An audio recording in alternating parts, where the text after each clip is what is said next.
잠언서 7장을 살펴보도록 하겠습니다.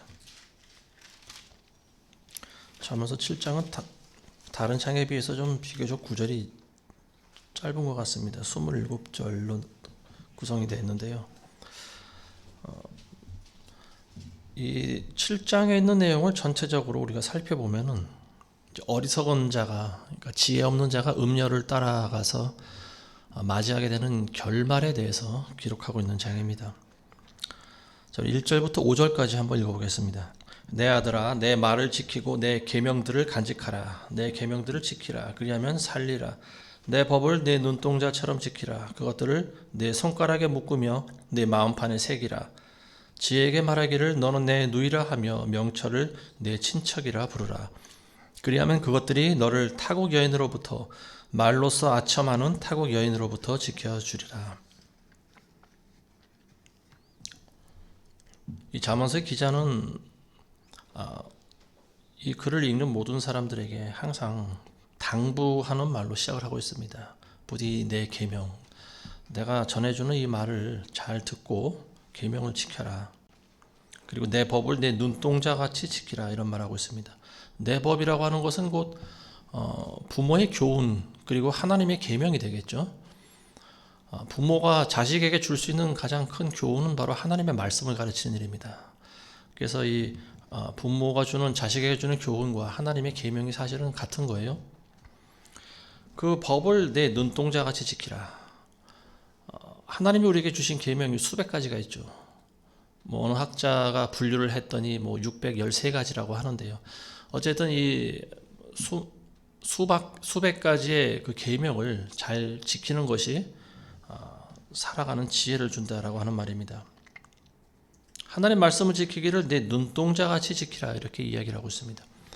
눈동자를 지키라고 하는 말의 의미를 우리가 잘 생각해 봐야 됩니다. 여러분들이 눈에 대해서 조금만 생각을 해보면 우리 몸에 가장 중요한 기관 중에 하나가 바로 눈이라고 하는 것을 우리가 알 수 있어요. 왜냐하면 눈을 통해서 우리가 사물을 보기 때문에 그렇습니다. 눈이 없는 사람들을 우리가 맹인이라고 합니다.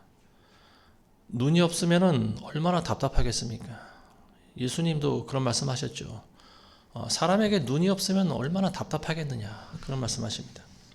이와 같이 사물을 보고 인지할 수 있는 그 눈이 굉장히 중요한 기관인데 이거를 우리가 잘 지키고 간수하지 않으면 안 된다라고 하는 겁니다.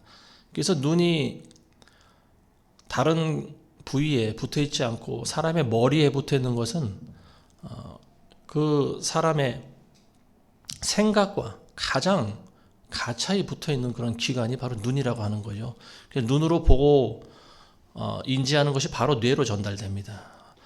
그리고 높은 곳에 있기 때문에 다른 사물이라든지 나뭇가지라든지 돌멩이라든지 이런 거에 거치거나 다칠 그런 염려가 별로 없는 거죠. 사람 몸 중에서 가장 위에 위치한 기관이기 때문에. 근데 우리가 눈을 잘 관리를 하지 않으면 안 돼요. 그래서 너무 눈을 혹사시키면 눈이 시력을 또 잃는 경우가 있습니다. 그리고 또 자기 감정을 주체 못하는 사람들이 싸움을 잘하는데 싸우다가 보면 또 상대방으로부터 눈을 다칠 수도 있고요. 눈을 얻어맞으면 눈이 또 시퍼렇게 부어오르지 않습니까? 센 충격을 받으면 실명할 수 있는 그런 단계까지 간다 그래요. 근데 어쨌든 이 눈을 잘 지켜야 됩니다. 이게 눈이 가장 중요한 기관인 것이 그 굉장한 예민한 기관이기 때문에 그래요. 그래서 조그만 상처에도 눈은 타격을 입을 수가 있습니다. 그래서 눈 속에 먼지라든지 모래라든지 이런 것이 들어가면은요, 눈이 굉장히 불편합니다. 아주 작은 눈에 보이지 않는 티끌이라 할지라도 눈 속에 들어가면요, 눈이 굉장히 불편한 거예요. 눈동자를 지키는 것처럼 하나님의 말씀을 잘 지켜야 된다라고 하는 겁니다. 그러니까 가장 예민하고 가장 신중하고 가장 신경을 써서 우리 눈을 지켜야 된다라고 하는 말입니다. 그리고 심지어는 그것들을 내 손가락에 묶으며 마음판에 새기라고 나와 있어요. 손가락에 묶는다. 반지를 끼는 거와 같은 거죠. 손가락에 묶는 것은. 그러니까 가장 귀중한 것은 잊지 말고 자기 몸에 항상 부착하고 다니는 거예요. 반지를 주머니에 넣고 다니면 잊어먹을 수가 있죠. 그렇지만 손가락에 끼고 다니면 잊어먹질 않습니다. 그리고 그것도 부족해서 심지어는 우리 마음판의 색이라고 하는 거예요. 마음에 새겨진 것은 누가 빼앗아갈 수가 없는 거죠. 우리 스스로 그 말씀을 대적하거나 멀리하지 않는 이상 그 말씀은 항상 우리 마음에 새겨지게 되어 있습니다. 자, 그리고 4절에 보면 지혜에게 말하기를 너는 내 누이라 하고 명철을 내 친척이라 부르라. 너는 내 누이라. 지혜에게 너는 내 누이라. 그리고 명철을 내 친척이다. 그러니까 굉장히 친한 사이를 말하는 거죠. 내 누이라고 하는 말이 이 책을 썼던 솔로몬이 그 아가서에 보면은 내 누이라고 하는 말을 여러 번 기록해 놓고 있습니다. 술람미 여인에게 내 누이라고 하는 말을 여러 번 하지 않습니까? 그러니까 자기 자신의 존재와 가장 밀접하고 친한 그런 상태를 내 누이다 이렇게 표현하는 것 같습니다. 사랑하는 그런 관계라고 하는 거죠.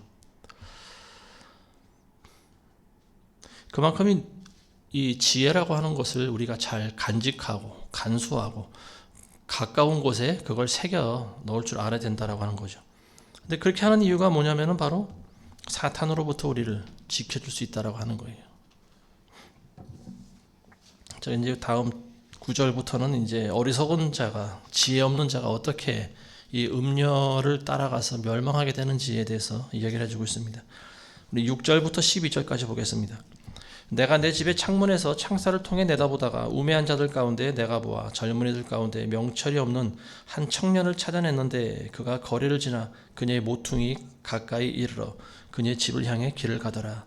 땅거미가 지는 저녁 무렵 어둡고 캄캄한 밤이었는데 보라 창녀의 옷을 입고 간교한 마음을 지닌 한 여자가 그를 맞으니 그녀는 수다스럽고 고집스러워서 발이 집에 머물러 있지 아니하며 때로는 밖에서 때로는 거리에서 또 모든 길 모퉁이에서 숨어 기다리는도다.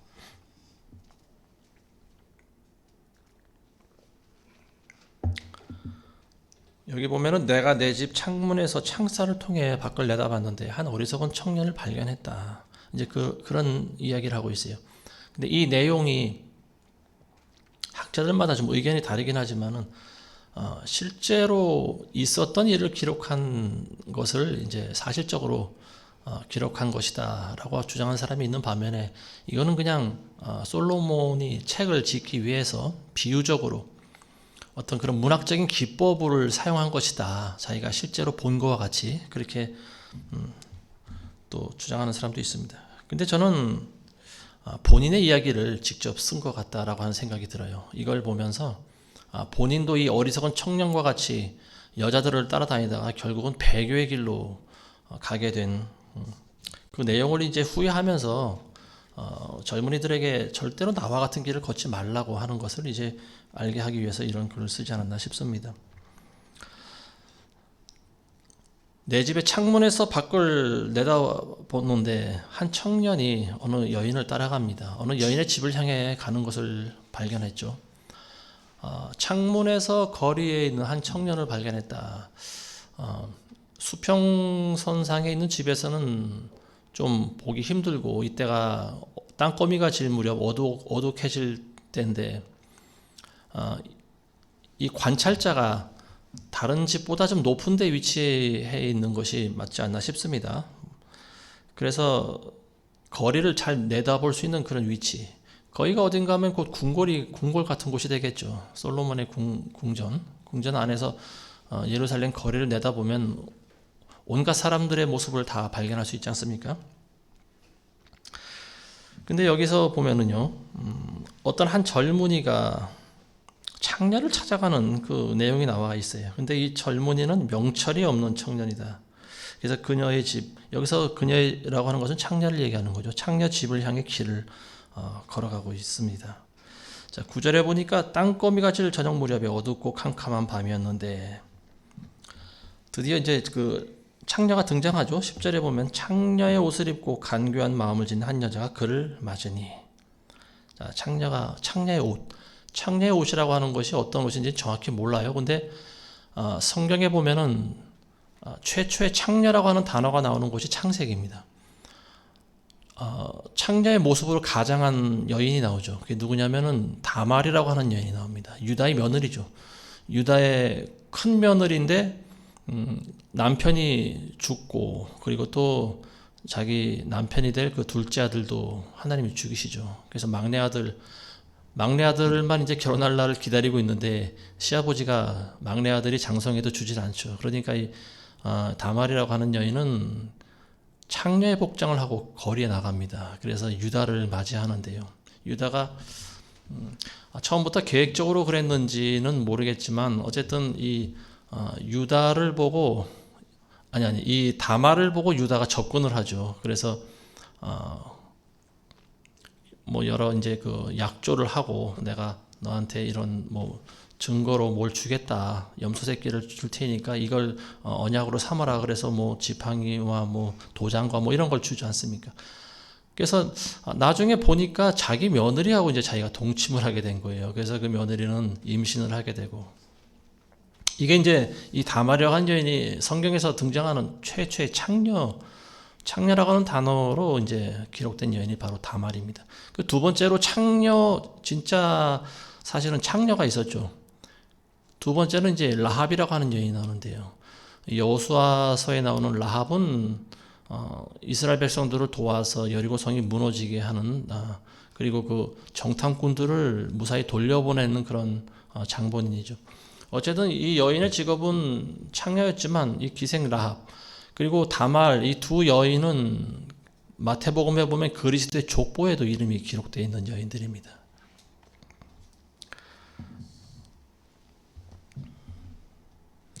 이 여인은 라합이라든지 다말이라든지 여인들은 창녀의 모습을 하고 있었지만 그 마음과 정신마저 창녀처럼 타락한 건 아니었죠. 근데 여기 나와 있는 이 창녀는 음녀입니다. 음녀. 그야말로 진짜 음녀고 음녀의 목적은 뭐냐면 마귀가 가지고 있는 목적과 똑같은 거예요. 죽이고 도적질하고 멸망시키는 거 외에는 없어요. 그래서 자기를 찾아오는 모든 남자들을 등쳐먹고 그 남자가 가지고 있는 재물을 빼앗고 건강마저 빼앗아가고 결국은 이제 죽게 만들어버리는 거죠. 이게 바로 음녀가 가진 목적입니다. 근데 그 여인의 기질에 대해서도 나와 있지 않습니까? 11절에 보면 그녀는 수다스럽고 고집스럽다 이렇게 나와 있어요.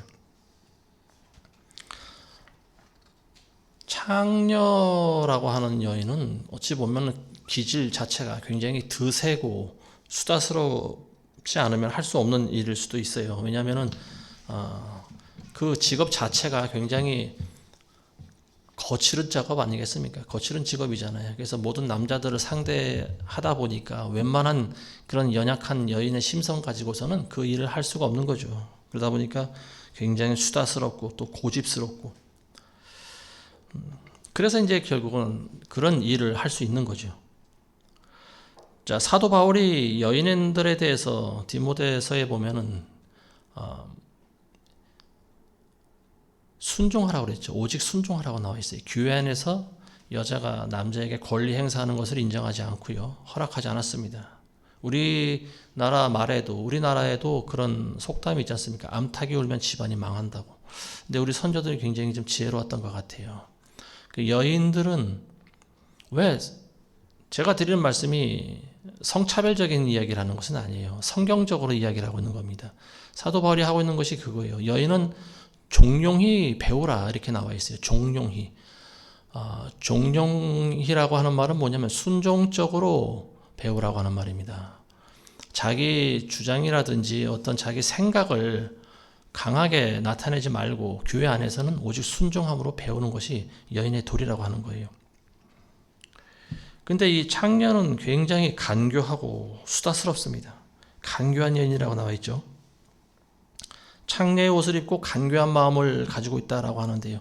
간교하다라고 하는 말은 뭐냐면은 그 성정 자체가 간사하고 교만하다라고 하는 말입니다. 간자가 간사할 간자를 쓰는데요. 한자로. 예전에 이 중국 사람들도 보면은 여인을 긍정적인 표현할 때는 여인 계집여자는 안 씁니다. 항상 부정적인 의미를 가지고 있는 단어에 계집여자가 들어가요.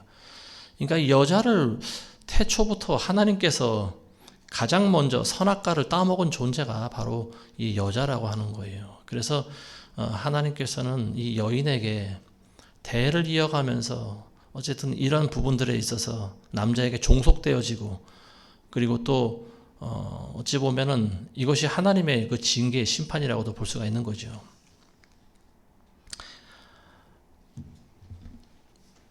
그래서 여기 나와 있는 여인은 간교한 여인입니다. 간교하고 기질이 거세고, 그리고 한시도 집안에 가만히 있질 못하고 거리를 나와 돌아다니는 거예요. 왜 거리를 나올까요? 사냥할 사냥꾼을 찾기 위해서죠. 여기 나와 있는 이 어리석은 청년과 같은 이런 대상을 찾기 위해서 거리를 돌아다닙니다. 근데 여기 12절에 보시면 때로는 밖에서, 때로는 거리에서, 그리고 모든 길 모퉁이에서 숨어서 기다리는도다, 이런 말하고 있어요.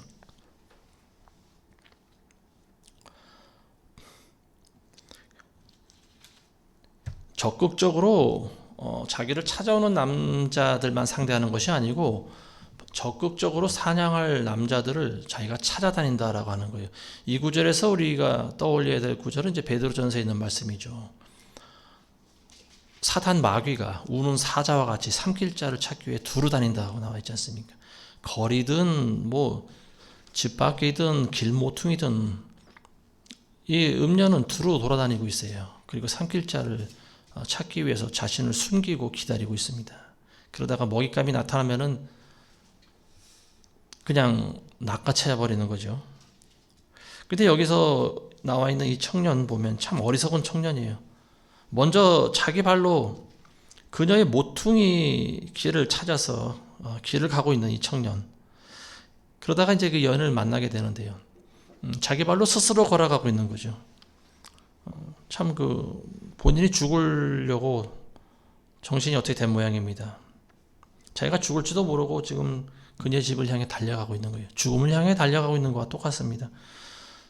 대부분의 세상 사람들의 모습이 바로 이와 같은 거예요. 죽음을 향해 달려가고 있다라고 하는 거예요. 시간의 정도 차이는 있지만 결국은 모든 사람들이 죽음을 향해 달려가고 있다라고 하는 겁니다. 자기가 어떤 일을 맞이할지도 모르고 그저 자기 마음과 자기 감정이 이끄는 대로 달려가는 거예요. 파리 지옥이라고 하는 그 식물에게 먹히는데요. 파리 지옥이 평소에는 굉장히 화려하고 아름다운 모습을 가지고 있지 않습니까? 그래서 파리가 거기에 들어갔다가 그냥 입이 딱 닫혀버리면은 못 나오고 밥이 되고 마는 거죠. 어리석은 그런 지혜와 명철이 없는 청년의 마지막이 바로 이와 같다라고 하는 거죠. 13절부터 20절 보겠습니다.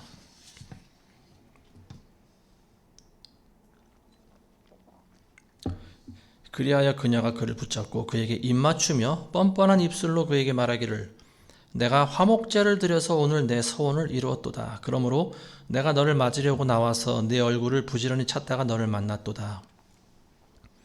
내가 내 침상을 이집트의 비단천에 수놓은 채색 이불로 폈고 내 침상에다 몰약과 알로에와 계피향을 뿌렸노라. 오라, 우리가 아침까지 사랑으로 가득 채우며 사랑으로 서로 위안하자. 이는 남편이 집에 없음이니 그가 먼 여행을 떠났느니라. 그에게는 돈주머니가 있으므로 만월 때에나 집에 오리라 하였노라. 자, 이 창녀가 이제 옳다구나 하고 이 청년에게 다가갑니다. 이 청년은 그러지 않아도 이 청년을 찾아서 오는 중이었어요. 그래서 그 청년을 만나면서 붙잡고 입을 맞추고, 그리고 뭐라고 하느냐 하면은 내가 화목제를 드렸더니 드디어 내 소원이 이루어졌도다, 이런 말하고 있습니다. 화목제, 하나님께 제사를 드렸다고 하는 말이에요.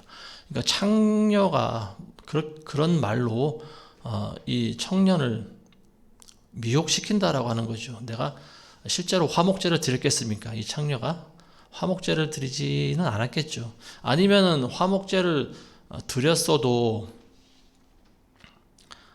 거짓말로 이 청년을 안심시키기 위해서 어떤 그런 어떤 자신의 야망이 이루어지게 해달라고, 자기 욕심을 채울 수 있게 해달라고 뭐 그런 기도를 해서 드렸는지는 모르겠습니다. 어쨌든 화목제를 드려서 내가 너를 만났다. 오늘 내 서원이 이루어졌도다. 자, 이런 이야기를 하고 있습니다. 이 말을 듣는 어리석은 남자는 이 여인의 말을 그대로 받아들이죠. 그러면서 이 여인이 화목제를 드려서 나를 만났구나. 이 남자가 생각할 때는 내가 창녀와 지금 같이 만나는 것이 하나님이 기뻐하시는 일인가 보다 이렇게 생각하게 만드는 거죠. 그러니까 이게 죄 짓는 것을 합리화시켜 버리게 만드는 거예요. 그리고 숙명적인 것으로 생각합니다. 내가 이 여자와 결합하는 것이 숙명이구나. 하나님께서도 이걸 기뻐하시는 일일 거야. 뭐 이런 얘기를 하죠. 불륜을 저지르는 사람들의 그 고백을 보면은 이제 그런 뭐 연기지만 뭐 드라마 같은 데서 보면 뭐 그런 대사를 하는 걸 볼 수가 있는데, 뭐 드디어 나는 참 사랑을 만났어. 이제야 내가 진짜 사랑할 대상을 이제 찾았어. 나는 내 아내에게서 볼 수 없는 것을 이 여인에게서 나는 찾았어. 뭐 이런 식의 대화를 하는 것을, 이게 뭐냐면은 죄를 합리화시키는 겁니다. 그리고 적극적으로 자신이 그 여인과 만나고 교제하는 것을 이제 무마시켜버리는 거죠. 자기 양심을 점점 마비시켜버리는 그런 말을 하고 있는 거죠.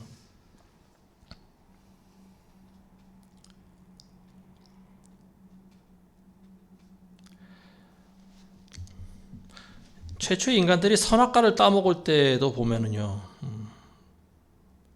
눈으로 보고 눈을 통해서 죄가 들어오죠. 그리고 마음이 어떤 마음의 변동을 일으킵니다. 그래서 이걸 먹으면 안 되는 줄 알면서도 결국은 자기 의지대로 그걸 따먹어요. 보암직하고 먹음직스럽고 지혜롭게 할 만큼 탐스러워 보이는 거죠. 그러니까 이게 보면 어리석은 자들이 보면은 드디어 내 참 사랑을 찾았다. 불륜을 저지르면서 그렇게 생각을 하게 만들어 버리는 거죠. 하나님도 이건 기뻐하실 거야. 내가 사랑하지도 않는 지금의 아내와 계속 싸우면서 사느니 나는 참 사랑을 찾아 떠날 거야. 남자뿐만이 아니고 여자도 그러지 않습니까? 나는 이제 더 이상 남편에게 묶여서 살아가기 싫어. 나는 진짜 내 사랑을 찾아갈 거야. 비둘기처럼 훨훨 날아갈 거야. 뭐 굉장히 아름다운 말로 미화시키면서, 이런 이제 문학 소설 같은 데 많이 등장하는 그런 대사예요. 드디어 이제 내가 만날 대상을 찾았다. 이게 바로 마귀가 주는 말입니다. 마귀가 그 사람의 마음에 주는 말이에요. 내가 화목제를 드려서 내 서원이 드디어 이루어졌도다. 하나님도 우리의 만남을 축복하실 거야. 이런 말이죠. 이게 이제 자기 그 욕망을 해소하기 위해서 자기가 드는 자기 마음의 그 감정을 주체하지 못해서 입에 나오는 대로 짓거리는 말이에요. 근데 이거는 마귀가 하는 말입니다. 마귀가 주는 것이지, 이거는 진정한 어떤 그런 자기가 사랑의 대상을 만난 것이 아니라고 보여집니다.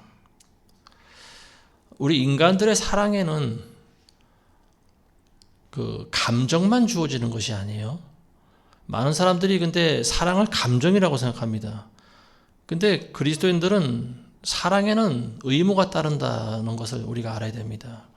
인간이 감정대로만 자기가 사랑할 상대를 정하고 또 감정대로만 사랑하면은 짐승과 다를 바가 없는 거예요. 짐승과 똑같은 거예요. 우리 인간에게는 사랑의 의무라고 하는 것이 있어요. 그래서 우리가 처음 결혼할 때 서약을 하지 않습니까? 이거는 뭐 불신자든 뭐 그리스도인들이든 주례하는 사람 앞에서 모두가 다 서약을 하잖아요. 결혼 서약. 뭐 검은 머리가 파뿌리가 될 때까지 나는 오직 내 아내만을, 그리고 내 신랑만을 뭐 아껴주고 사랑하며 살겠습니다. 이게 인간의 기본적인 그런 의무입니다. 법적으로 자기 아내가 된 사람만을, 그리고 신랑만을 보고 살아가는 거예요. 이게 진정한 사랑이에요. 근데 자신의 의무를 저버리고 감정을 따라가는 것은 짐승의 속성을 가지고 있는 사람들입니다. 이건 바람직하지 못한 거예요. 근데 오늘날 보면은 이런 사람들의 사랑을 굉장히 미화시키고 또 그거를 예술의 경지까지 올려버리는 것 같습니다. 그래서 이웃집 남자를 내가 좋아하고 이웃집 아내를 내가 사랑해도 그게 죄가 아니다라고 하는 그런 마음을 점점 먹게 만들어버리는 것 같아요. 근데 이거는 굉장히 하나님이 안 좋아하시는 그런 가증한 죄악이라는 것을 우리가 알아야 됩니다. 이 여인이 그렇게 안심을 시켜버립니다. 이 청년에게. 그래서 이제 네가 나와 같이 즐겨도 너는 마음에 조금도 어떤 양심의 거리낌을 느낄 필요가 없어. 이것은 내가 기도해서 얻은 결과야. 그리스도인들이 보면은 이런 종종 이와 같은 경우를 보게 되는 것 같습니다. 어떤 상황이든지 간에 자기에게 맞도록 합리화시키는 것 같아요. 그리고 심지어는 그게 굉장히 정욕적이고 육신적이고 세상적인 일을 할지라도 이게 하나님의 응답이라고 생각하는 사람들이 굉장히 많이 있습니다. 예를 들어서 로또 복권이 맞았으면 이게 하나님의 은혜야. 하나님께서 이렇게 하신 걸 거야. 뭐 이렇게 생각한다든지, 아니면은 여기 나와 있는 청년처럼 자기 아내나 자기 어떤 배우자 말고 다른 대상을 만났을 때 이거야말로 하나님이 정말로 원하시는 거야. 뭐 지금도 늦지 않았어. 지금 새로 시작할 수 있어. 뭐 이런 마음을 가진다든지, 이런 것들이 결국은 다 이 죄를 저지르기 위해서 어떤 그 마귀가 피우는 연막수단이라고 하는 것을 우리가 알아야 됩니다. 자, 16절에 보시면은 내가 내 침상을 이집트의 비단천에 수놓은 채색 이불로 펴고 그리고 내 침상에다 몰약과 알로에와 계피향을 뿌렸노라. 자, 이게 뭘까요? 이게 비단천, 침대에 참 부드럽고 아름다운 비단천을 깔아놨다라고 하는 거죠.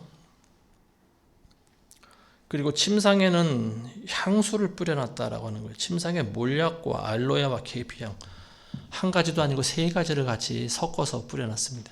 몰약이라고 하는 것, 몰약만 하더라도 굉장히 시체 썩는 것을 방지해주는 그런 방부제로도 쓰이죠. 그리고 향기가 굉장히 강한 또 이 최음제로도 알려져 있습니다. 몰약이라고 하는 것이. 근데 몰약뿐만이 아니고 알로에, 개역 성경에는 이제 침향이라고 하는 말로 설명하고 있는데, 알로에를 다른 말로 침향이라고 하는지 아니면 종류가 다른 건지 그것까지는 잘 모르겠습니다. 어쨌든 중동 지역에서 나는 그 나무 뿌리의 일부인 걸로 보여지는데요. 이것도 굉장히 자극적인 그런 향수로 쓰이는 부분이고요. 그리고 계피향. 계피향이 굉장히 좀 강한 후각을 자극하지 않습니까? 근데 이거는 선호도가 좀 갈리는 것 같아요. 계피를 좋아하는 분도 있고 계피를 또 싫어하는 분들도 있죠. 향수에 계피가 들어가면은 저는 별로 안 좋을 것 같아요. 매콤한 냄새가 나서. 근데 여기서 이 음녀가 사용한 방법은 뭐냐? 몰약과 알로에와 그리고 계피를 다 뿌렸다고 합니다. 세 가지를 섞어서 뿌렸다는 거예요. 이 섞는다라고 하는 것은 굉장한 사람에게 환각 증세를 나타낼 수가 있습니다. 그래서 이걸 섞어버리면은 각자가 가지고 있는 그런 선호도에 따라서 싫어할 수도 있는 것들이 섞어버리면은 그걸 굉장히 좋아하게 만들어버리는 그런 효과를 가지고 올 수 있어요. 그래서 이런 방법들이 사실은 우리가 살아가고 있는 모든 분야에서 이런 것들이 다 사용되어지고 있는 거죠. 우리가 먹는 음식도 그렇고요. 우리가 음식을 먹을 때 조리를 해서 먹지 그냥 먹지 않지 않습니까? 말처럼 홍당무를 그냥 씹어 먹지 않잖아요. 우리는 당근을 잘라서 요리를 해서 또 이렇게 다른 향신료라든지 양념을 곁들여서 먹지 않습니까? 이와 같이 사람들은 많은 것을 혼합할 수 있는 재주를 가지고 있어요. 그런데 이런 것들이 바로 이 마귀로부터 오는 것 같습니다. 사탄으로부터 이런 지혜가 오는 것 같아요. 자, 이런 자극적인 향수를 침상에다 뿌렸다라고 하는 거죠. 그러니까 이게 사람들이 가지고 있는 채취가 있잖아요. 근데 그 채취를 없애주는 거죠. 그래서 이런 향수를 뿌린 상태에서 아주 그 쾌락을 극대화할 수 있는 그런 환경을 조성해놨다라고 하는 겁니다. 이 남자들은 특히 후각에 예민하다고 그러지 않습니까? 이 몰약과 알로에와 계피향, 이거를 세 개를 섞어버리니까 이 어리석은 청년은 난생 처음 맡아보는 거죠. 이런 향수 냄새를. 이 청년이 귀족 청년이라면 모르겠는데 일반 평범한 집에서 자란 청년이라고 하면 아마 이런 향수 냄새는 난생 처음 맡아본 걸 거예요. 근데 이런 냄새를 맡게 된 청년은 그야말로 욕정이 막 불붙은 것처럼 막 샘솟아나지 않겠습니까? 이런 그런 향료라든지 이런 향수라든지 이런 것들이 이제 사람의 그 자율신경을 자극하는데요. 요즘에 보면은 그래서 무슨 아로마 요법이니 뭐 이런 것도 생겨나는 것 같아요. 이런 사람의 몸에 굉장히 이로운 그런 전달 물질을 분출할 수 있는 그런 냄새를 통해서 또 그런 요법도 있는 것 같아요. 근데 어쨌든 이런 향수 냄새 같은 거는 그 사람의 그 신체의 능력을 극대화 시켜주는 것 같습니다. 그러니까 이 마귀도 세 가지를 섞어서 지금 인간을 유혹하고 있는데요. 이게 참 성경에 보면은 세 사람이 연합하면은 이길 수 없다라고 하는 말이 나오지 않습니까? 이 마귀도 이 삼겹줄의 비밀을 알고 있는 것 같아요. 중국이라든지 우리나라라든지 이런 동양권에서 예로부터 내려오는 그 향료품이 있어요. 그게 뭐냐면은요, 전부 다 그 짐승의 몸에서 나오는 겁니다. 이런 중동 지역에서는 식물의 뿌리라든지 열매라든지 이런 데서 그 향품을 뽑아내는데요. 우리 동양권에서는 짐승의 몸에서 그 향수의 재를 뽑아냅니다. 첫 번째 어떤 짐승의 몸에서 뽑아내는가 하면은 여러분들 잘 아시는 사향노루라고 하는 게 있어요. 노루의 배꼽하고 이제 그 생식기 사이에 그 생식 분비샘이 있는데 그 발정기 때가 되면 이 사향노루의 그 배에서 굉장히 강한 향이 풍겨나온다 그러죠. 그래서 그 사향 냄새를 맡고 이제 암노루를 유혹하는 데 쓰이는 거예요. 이 사향이 있고 그리고 또 어떤 게 있는가 하면 영묘향이라고 하는 게 있어요. 영묘향. 아마 여러분들 잘 들어보지 못하셨을 텐데 영묘향이 뭐냐면 고양이 몸에서 나오는 그런 향료입니다. 이게 사향고양이라고 하는 게 있대요. 우리나라에는 아마 없는 것 같은데 사향고양이 몸에서 역시 그 생식선에서 나오는 그 물질이 굉장히 강한 그런 향기를 뿜는다고 그러죠. 그래서 그 고양이 몸에서 뽑아내는 것이 영묘향이라고 하는 게 있고요. 그런가 하면 또 바다에서 사는 고래의 몸에서 또 뽑아내는 향수 재료가 있어요. 그걸 이제 용연향이라고 하는데요. 고래 뱃속에 그 사람처럼 고래도 몸속에 이제 그런 어떤 돌덩어리 같은 게 생긴다고 합니다. 결석이 이제 단단하게 뭉치는 건데요. 이제 뭐 여러 가지 물질이 이제 돌처럼 뭉쳐 있는데 그게 굉장한 또 냄새가 좋다고 하죠. 그래서 이 세 가지 영묘향과 사향과 그리고 용연향 이 세 가지를 동양에서는 최고의 향수로 뽑습니다. 우리나라에서는 사향을 가장 비싼 그런 향수로 취급을 하죠. 조선 시대에 보면은 많은 기생들이 사향 주머니를 하나씩 차고 있다고 그런 기록이 나와요. 그거를 이제 그 비단으로 천으로 만들어서 거기다 그 노루의 몸에서 나오는 그 사향을 집어넣고 다니면 사향의 향기가 풍겨 나오지 않습니까? 그러니까 기생들이 남자를 홀리기 위해서 이런 것들을 사용했다라고 하는 거예요.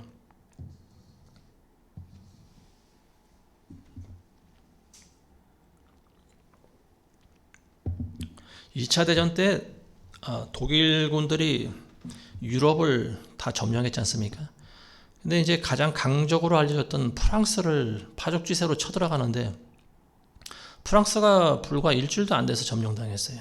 독일군의 그 전차 기갑 부대와 또 그 비행기 군단에 의해서 아주 쑥대밭이 되어버렸습니다. 프랑스가. 이 프랑스 군들은 예상하기를 적어도 한 달 정도를 생각을 했던 것 같아요. 전투할 그 기간을. 근데 독일군들은 파죽지세로 몰고 들어왔어요. 일주일도 안 되는 그 짧은 기간 동안에 프랑스를 점령해 버렸는데요. 그렇게 점령할 수 있었던 가장 큰 공헌을 한 물질이 있어요. 이게 뭐냐면 약입니다. 약. 퍼비틴이라고 하는 약이 있는데 혹시 들어보셨어요? 퍼비틴이라고 하는 약? 근데 이 약을 먹으면은요 정신이 굉장히 맑아지고 집중력이 생긴다고 합니다. 그래서 그 독일군들에게 그 약을 다 먹였는데요. 어떤 병사는 3일간 잠을 안 자도 멀쩡해대요. 그래서 독일군들이 그 약을 먹고 전쟁에 더 집중할 수 있는 거예요. 피곤을 느끼지 않았다고 합니다. 그리고 배도 잘 안 고프고 그 알약만 먹으면 미친 듯이 전쟁에 그리고 두려움도 갖지 않았다는 거예요. 그래서 겁 없이 전쟁에 몰입할 수 있었는데 결과적으로 독일군들의 그 약 덕분에 프랑스를 금방 침공해서 점령할 수 있었다라고 하는 거죠. 이 독일이 보면 과학이 굉장히 발달한 나라입니다. 그래서 지금도 보면은 유명한 제약 회사들이 많이 있잖아요. 독일제 약들이 보면은 효능이 굉장히 좋은 것 같아요. 2차 대전 당시에 1940년도 그때 한 해만 이 퍼비틴이라고 하는 알약을 3,500만 정을 만들었다고 그래요. 그래서 모든 병사들에게 공급을 했는데요. 근데 이게 뭐냐면은 이 약의 정체가 여러분들 궁금하시죠? 이게 뭐냐면 바로 마약입니다. 마약. 병사들한테 마약을 먹여버린 거예요. 마약을 그 의학용어로 메스암페타민이라고 부르는데요. 이 메스암페타민이라고 하는 것이 이제 일본 사람들이 뭐라고 부르느냐 하면 히로뽕이라고 부르는 겁니다. 마약이죠. 히로뽕. 필로폰이라고 하는 말에서 일본식 발음이 이제 히로뽕이 된 건데요. 자, 이 약을 먹게 되면은 사람들은 인간의 능력을 극대화할 수가 있어요. 이거 먹으면은 마치 불사조라도 된 듯이 종횡무진 돌아다닌다고 합니다. 피곤을 느끼지 않고요. 그리고 정신이 맑아지고, 그리고 또 겁도 없어지고, 그래서 전쟁을 할 수가 있는 거예요. 사람을 죽여도 양심의 가책을 받지 않는 거예요. 이게 바로 마약이 가지고 있는 효능입니다. 그렇지만 결국은 이게 인간의 능력 자체가 활성화되고 극대화되는 게 아니고, 이게 결국은 뭐냐면 사람의 뇌를 속이는 거라고 하는 거예요. 뇌. 사람의 중추신경을 마비시켜 버리는 거예요. 그러다 보니까 인간이 무리하게 힘을 써버리는 거죠. 써서는 안 될 힘을 쓰는 거예요. 인간은 먹을 때 먹어야 되고 잘 때 자야 돼요. 그렇게 만들어지도록 설계했어요. 하나님께서. 근데 그거를 거스를 수 있는 약이 마약이라고 하는 거예요. 그래서 이 마라고 하는 것이 얼마나 참 마귀적인지 우리가 알아야 됩니다.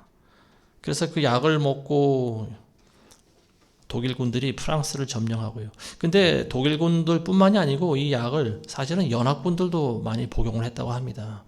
왜냐하면 그 약이 전쟁을 치르는 병사들에게 굉장히 도움이 되기 때문에 그래요.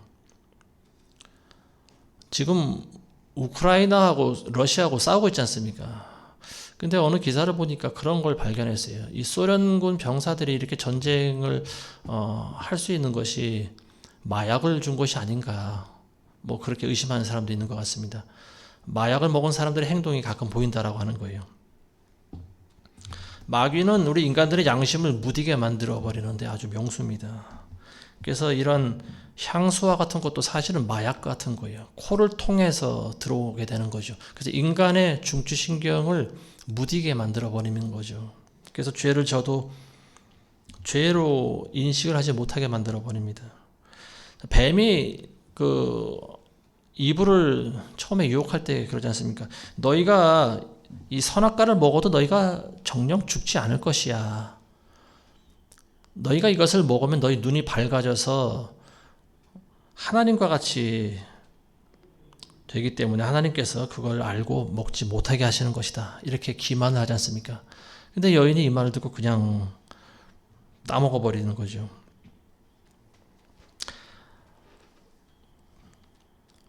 마귀의 속임수에 우리가 절대 넘어가면 안 된다라고 하는 건데, 결국 마귀는 우리 인간의 감정을 부채질합니다. 그래서 감정을 따라가는 많은 사람들의 마지막이 결국은 파멸로 치닫고 말아가는 거죠. 그리고 자신뿐만이 아니고 많은 사람들을 죽이지 않습니까? 이런 마약은 자신의 어떤 쾌락뿐만이 아니고요, 주변에 있는 사람들도 전부 다 병들게 만들어 버립니다.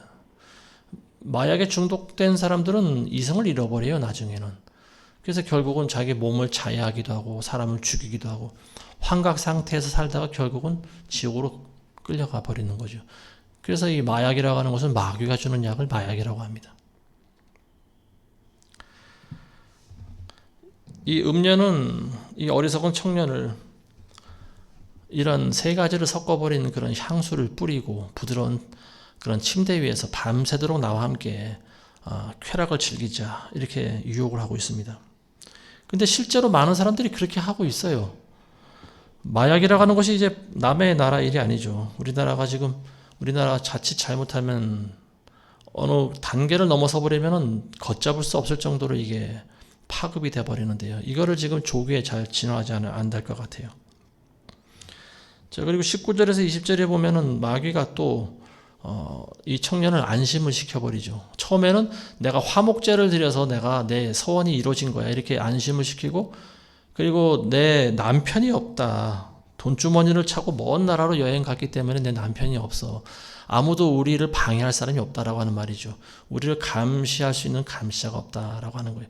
그러니까 이 말 자체가 이 청년을 더 욕망의 눈이 멀어버리게 하는 거죠. 죄를 저도 무감각하게 만들어버리는 그런 말을 하고 있습니다.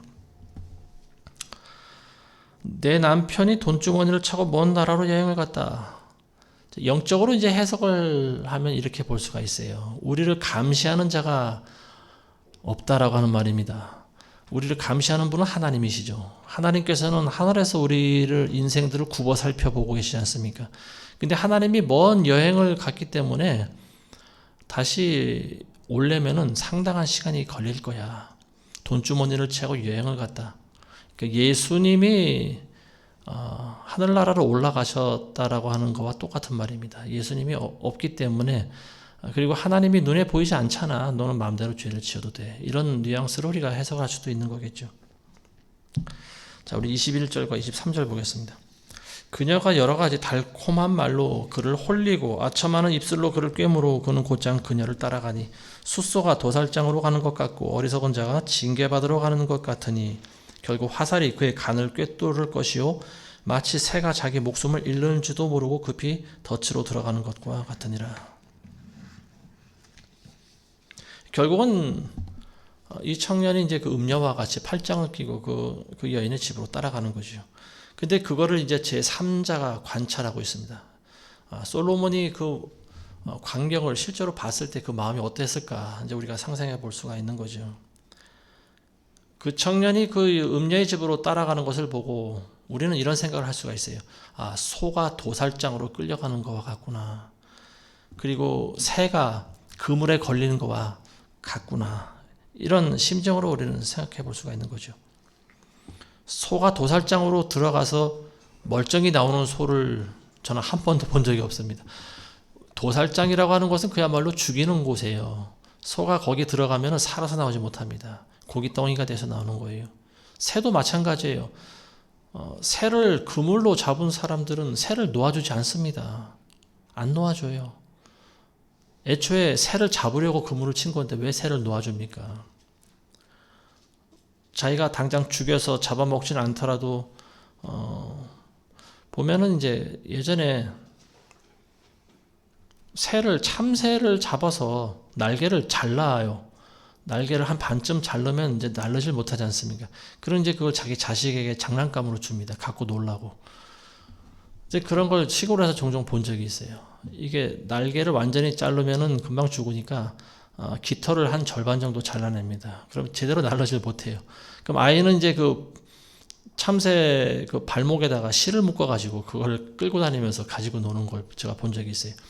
이와 같이 덫이나 그물에 걸리는 짐승들은 살아갈 수가 없습니다. 살 수가 없는 거예요. 죽는 거예요. 자, 우리 마지막으로 24절에서 27절 보겠습니다. 그러므로 너희 자녀들아 이제 내게 경청하고 내 입의 말들의 주의를 기울이라. 네 마음이 그녀의 길들로 기울어지지 않게 하여 그녀의 행로들도 그릇되이 가지 않게 하라. 이는 그녀가 많은 사람들을 상처내어 쓰러뜨렸음이니 정녕 많은 강한 자들이 그녀로 인하여 죽임을 당하였느니라. 그녀의 집은 지옥으로 가는 길이며 죽음의 방들로 내려가는 길이니라.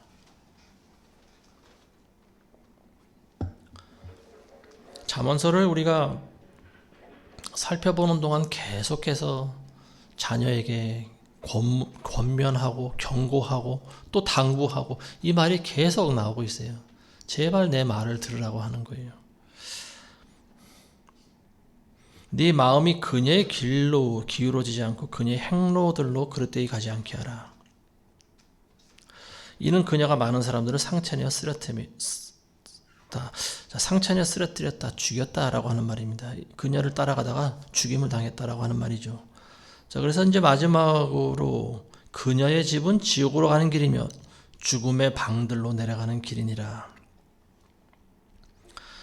자, 처음에는 이제 창녀에 비유해서 이 음란한 창녀를 따라가면은 재산도 빼앗기고 건강도 빼앗기고 결국은 신세를 망치게 된다라고 하는 그런 말을 하고 있죠. 그렇지만 여기서 마지막 절은 뭐냐면 그녀의 집은 지옥으로 가는 길이고 죽음의 방으로 내려가는 길이다, 이렇게 이야기하고 있습니다.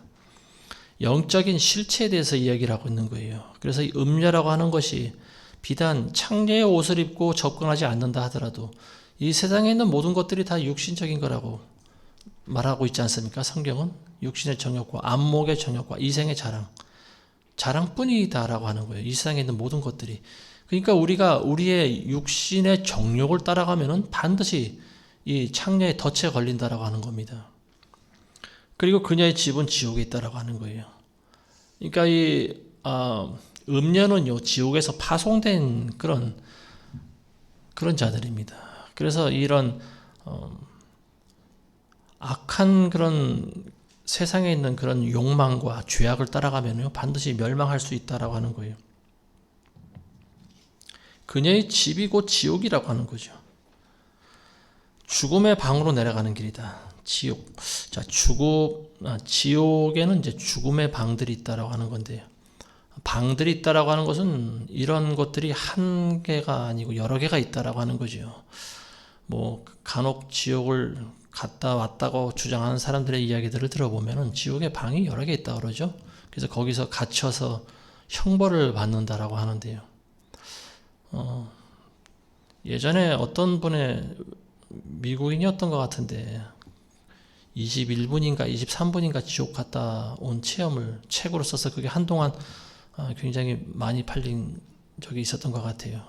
근데 그분이 지옥 갔을 때 어느 한 방에서 자기가 깨어났다라고 하는 그런 이야기를 제가 기억이 납니다. 그 갇혀있는 방에 마귀가 무시무시하게 생긴 마귀 2마리가 와서 자기를 막 엄청 두드려 패고 뭐 집어 던지고 뭐 했다고 뭐 그러는데, 근데 거기서 끝나는 것이 아니고 또 다른 방으로 인도되고 뭐 그랬다 그러지 않습니까? 그러니까 지옥에도 보면은 형벌을 받는 단계가 있는 것 같아요. 지옥의 방이라고, 이거 죽음의 방이라고 하는 거죠. 지옥에 있는 방들. 어느 영화를 보니까 그 주인공이 그 형사인데 범인을 취조할 때 범인이 제대로 말을 불지 않으니까 뭐 진실의 방으로 데려가라고 하는 그런 대사를 하더라고요. 진실의 방에서 어떤 짓을 하는가 했더니 머리에다가 그 헬멧을 씌워놓고 주먹으로 막 때리더라고요. 고문을 하는 내용인데 쉽게 말해서 고문 장소가 진실의 방이 돼버리는 거죠. 근데 거기서는 이제 어쨌든 구타를 당하니까 진실을 말할 수밖에 없는 거예요. 지옥에 가면 죽음의 방이라고 하는 것이 있습니다. 죽음의 방은 한번 들어가면 나올 수가 없는 곳이에요. 죽을 때 영원토록 거기서 고통을 받고 형벌을 받는 곳이 바로 지옥의 방입니다. 자, 오늘 말씀의 결론은 솔로몬이 결국은 이런 어리석은 청년이 바로 자신의 청년의 때와 같았다라고 하는 그런 고백이고요. 그리고 또 자기 아버지 다윗도 여인과 더불어서 또 그런 간음죄를 범했다는 것을 이제 솔로몬이 알지 않습니까?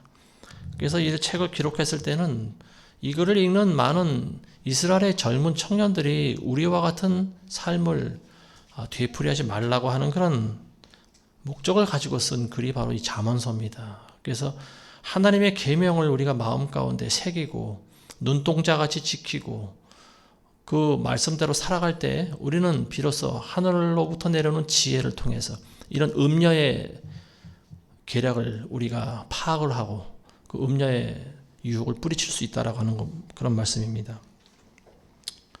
우리가 잘 아시지만 창세기 요셉과 같은 청년, 이 청년이야말로 하나님의 계명을 가지고 있었기 때문에 그 계명이 자신을 살릴 수가 있었던 거예요. 보디발의 아내가 동침하자고 옷을 붙잡고 끌어가니까 옷을 벗어 던지면서 도망을 치지 않습니까? 그러면서 하는 말이 뭐냐면 내가 어찌 이 큰 악을 행해서 하나님께 죄를 지으리까? 하나님의 계명을 어기는 일이라고 하는 거예요. 내 주인의 여자와 당신과 내가 동침하는 것은 하나님께 죄를 짓는 일이기 때문에 나는 당신이 아무리 나를 유혹하고 동침하자고 명령을 해도 나는 그 명령에 따를 수가 없습니다.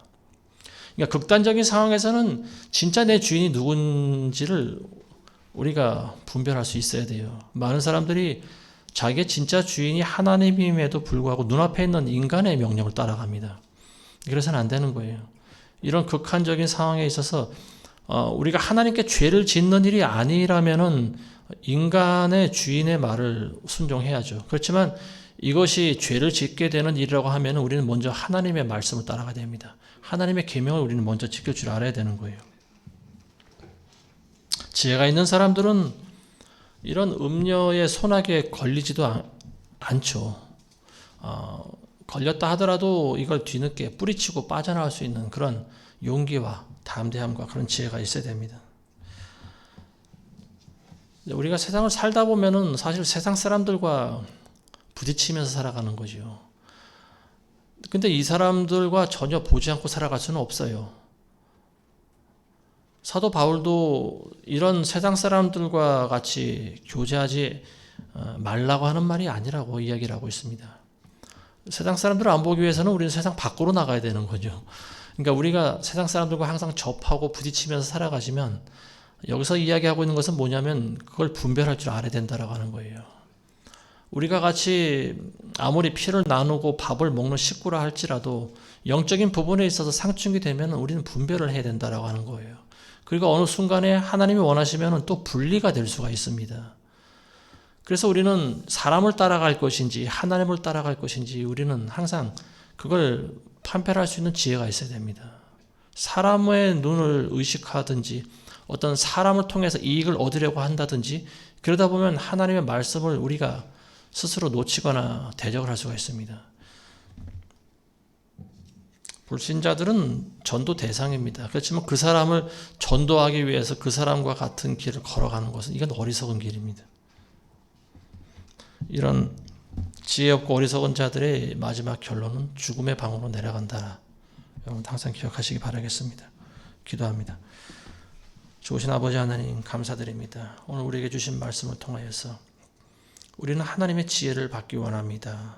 하나님의 지혜야말로 세상을 분별하게 하시고 또 나를 유혹하려고 다가오는 마귀의 계교를 알 수 있기 때문에 그렇습니다. 하나님 우리에게 이러한 요셉과 같은 지혜를 주셔서 음녀와 함께 합하여 하나가 되지 말게 하시고 그 결론적으로 죽음의 방으로 내려가는 그런 비참한 일이 없도록 하나님 도와주시옵소서. 미연에 그런 것들을 방지하고 피해갈 수 있는 하나님의 지혜를 허락하여 주시옵소서. 예수님의 이름으로 기도합니다. 아멘.